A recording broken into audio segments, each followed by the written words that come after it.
Assalamu alaikum and peace be unto all of you. Here today I just wanted to share with you briefly my story as to how and why I converted to Islam. So I'll just get started.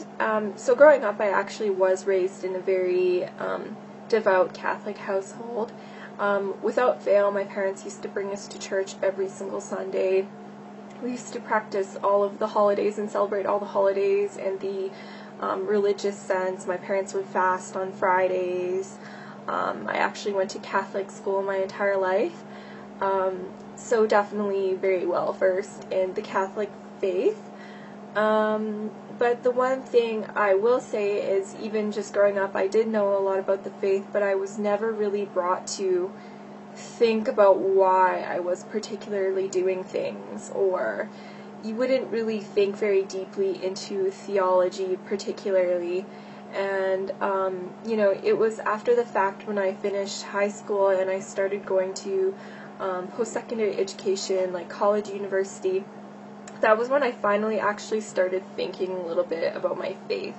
Maybe it was the rebellious sense in all of us when we finally become somewhat independent and we want to be our own person, but definitely it was a little bit more than that. I remember, just going to school after the fact, and it was the first time in my life I was actually intermingling with people that were not of the same faith group with me, just because, going to a Catholic school, all my friends were Catholic.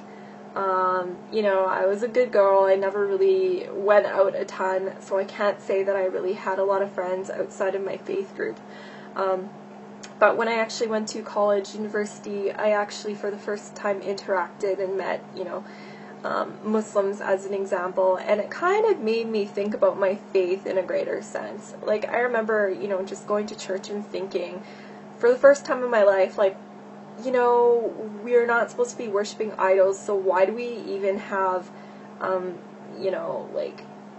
statues inside the church that people are praying towards? Or if we're supposed to be praying to the one God, like, why are we praying to the Virgin Mary, or why are we praying to other people and saints when, God is the creator of all things and God is the Almighty? In that sense, it just kind of raised a lot of questions, or I started thinking simply about, Trinitarian issues, and the fact that if Jesus was praying, who is he praying to if he is God? Or why would he be in need particularly? Like, a lot of these things, no matter who I would talk to, wouldn't really have a great resolution. Just to name a couple of other things, like if God is eternal, then how could God die? Like, I really just couldn't wrap my head around a lot of these issues, and the more research I did, the more I realized that a lot of these theological issues came after the fact, and the pure Christianity was actually Unitarian. But it was the later kind of additions that changed the faith to make it what we know it as today, particularly, meaning kind of more of a Pauline Christianity. But I won't get into that. So generally, at that point, that was kind of when I was questioning a little bit more. But I really didn't have much of a solution. I just had questions.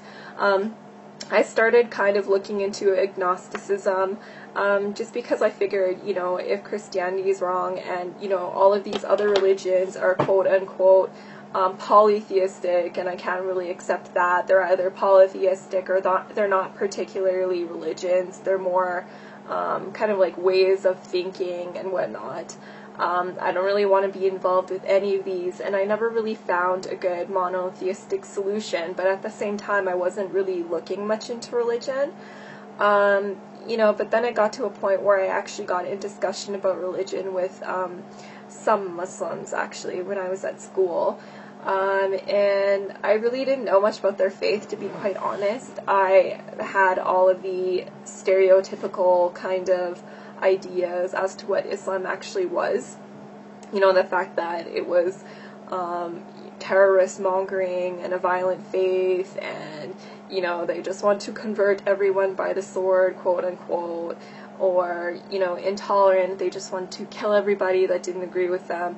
You know, very, very shallow kind of ideas as to what this faith was. But the more I kind of started asking questions about it, the more I was kind of finding myself strangely attracted to this religion, basically because of the fact that they believed in the existence of the one God. They believed in God's oneness. They believed in God's eternity, everlastingness, you know, but without all of the mental confusion. It was just, you know, basically belief was broken down into the fundamentals, and it was something that everyone would be able to digest without actually having to do any mental gymnastics.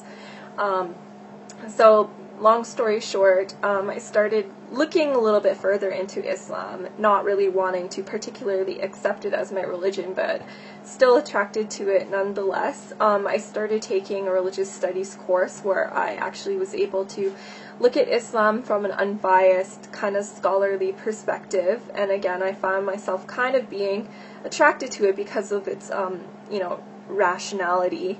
And the fact that Islam could meet kind of belief in science halfway. It was rational, but it had proof at the same time. It wasn't just asking you to believe without any questioning or proof whatsoever. So again, looking into the Quran, I found the exact same thing.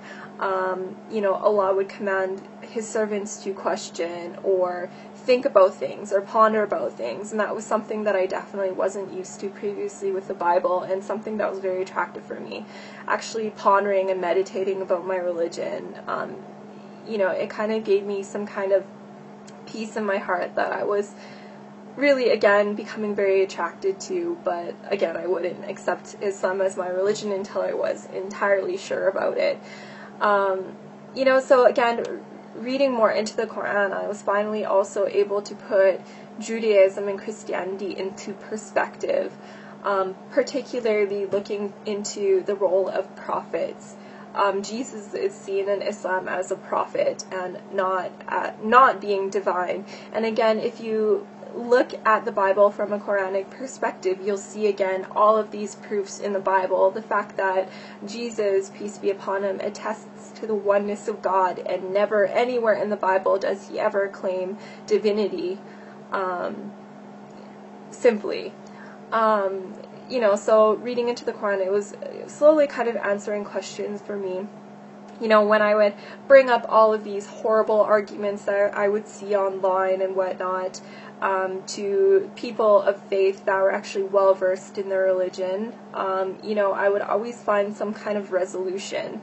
Whenever I had a question about Islam, I always thought that it would kind of be a breaking point, and this would be the reason why I can't particularly believe in this faith, but it always ended up being to the contrary. And, you know, along my journey, I was probably looking into Islam for maybe about, I would say, 2 years or so, and it was continuously the same thing, where it was working for my benefit and not on the contrary. And basically, whenever I would see all of these negative comments online or get all these negative comments from people, or even myself argue with people, it would just bring me to gather more knowledge about the religion, and actually got me to a point where I was very comfortable accepting Islam for what it was, but I still didn't make that final step of affirming my faith. And then I found it was actually just one very last driving point that brought me to accepting Islam. When I was actually very close to accepting Islam, I was doing an internship in Edmonton, where I was in school at the time. And this was coming to an end, and I was on my way back to Calgary, where I would actually be living with my older sister for the first time in many years, because she had actually been in Edmonton for university, and I was in Calgary. It was just a big jumble. But anyways, so that was the very first time I would be living with her in years. And I just remember one morning, I remember this very vividly, and it was actually the middle of Ramadan. I wasn't practicing or anything yet at that point. I'm still looking into Islam, but I heard like some crazy rustling noises and business going on in the kitchen, and I was like, what is this? What is going on? And it was really early in the morning, and then I found my sister in there eating a bowl of cereal, and like she had all this food around her. And I kind of questioned her as to what she was doing, and I realized at that point that she was trying to attempt to fast. So everything kind of came together at once, and I realized that at the same time when I was looking into Islam, my sister was also, even though we were separately living in completely different cities and didn't talk about religion whatsoever, we were actually going through the exact same thing. So that kind of brought me to a point where I was feeling a little bit more comfortable in my decision, to potentially accept Islam. And my sister and I, we ended up actually going to a lot of religious lectures and lessons together, and kind of furthering our knowledge together and searching together. And we got to a point a few months later where we actually ended up attesting and affirming our faith in Islam together and saying our Shahada, Alhamdulillah. And since then, it's been about 4 years. So I've, since then, my life has changed dramatically, for the better. Finally, as a person, I feel so whole. Before Islam, I would go to bed at night and I would honestly not be able to sleep because I felt like I was purposeless. And I felt like, extreme fear of, what was going to happen to me. Am I just like this lump of flesh and I'm just going to die and rot in the ground? Like, I just really felt unfulfilled, and I felt like there was no purpose for me. But in my life now, I can say that every single moment of every day, I feel like I'm accounting for it, and I actually have a purpose, and our purpose is to worship the Creator and devote our life to the Creator in the way that He has outlined in the Quran. Very, very simply speaking.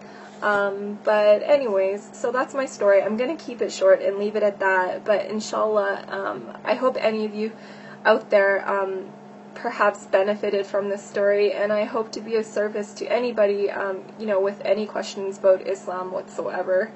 I would love to kind of dispel any myths and use my knowledge that I've gained over the past couple of years to, maybe inspire you guys in some way, or at least provide you with some knowledge, or answer any of the questions that you've been burning to have answers to. But for now, Assalamu alaikum.